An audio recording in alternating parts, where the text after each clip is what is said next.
Hi everyone, in today's video I'm going to be showing you how to lay out a letter correctly and how to address an envelope. It is important to learn how to correctly format and structure a letter because in the future you may be asked to create letters for professional purposes. For example, when applying for a job you may need to write a cover letter to go with your CV. Before writing a letter, you need to think about if the letter is informal or formal. It is important to understand the difference between informal and formal letters and what language we use. And that is what we are going to be doing next in this video.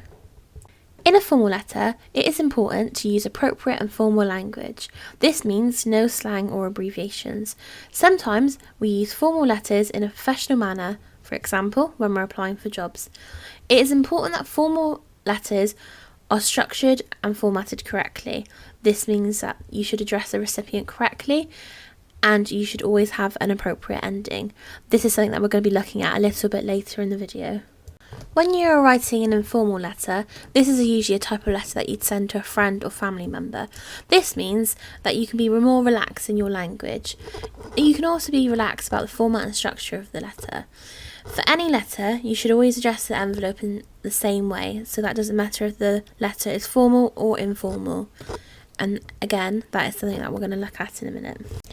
As you can see on my screen, I have an example of a formal letter. In this part of the video, we are going to be looking at the different elements and their correct format and structure. We are going to start with the sender's address. This always goes at the top right hand side with the date of the letter underneath. On the left hand side, you add the recipient's address. Please remember to go over your letters to ensure that the address is written correctly. The next part is the recipient's name.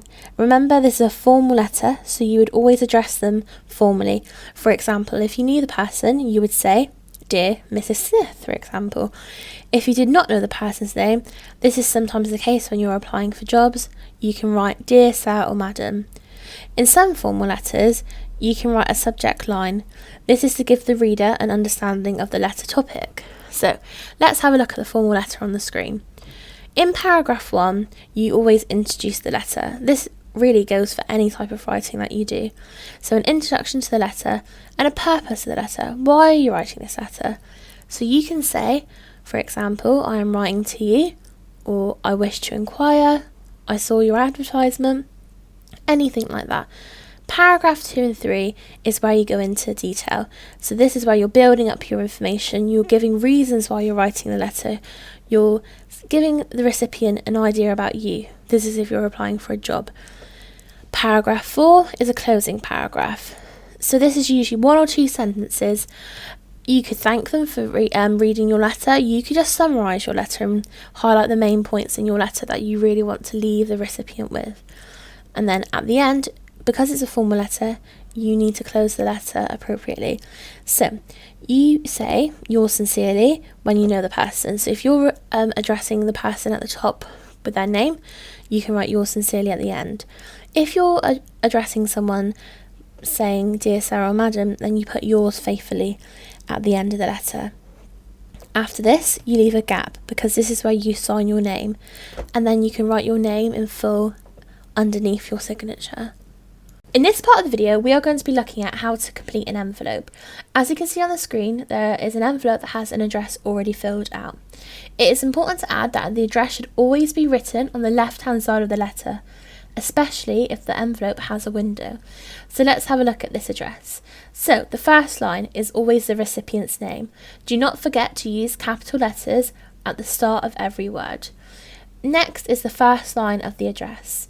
Remember, again, it should be a capital letter at the start of each word. So as you can see, the capital C for chapel and the capital H for hill. Next is the area within the town or city with a capital letter at the start because it's the name of somewhere. Next you would have the town or the city, again with a capital letter. Lastly, you need to add the recipient's postcode. The postcode should have a capital for each of the letters within the postcode. Thank you for watching this video on how to write a letter and to complete an envelope. If you have any questions, please do not hesitate to contact one of your functional skills tutors. Thank you.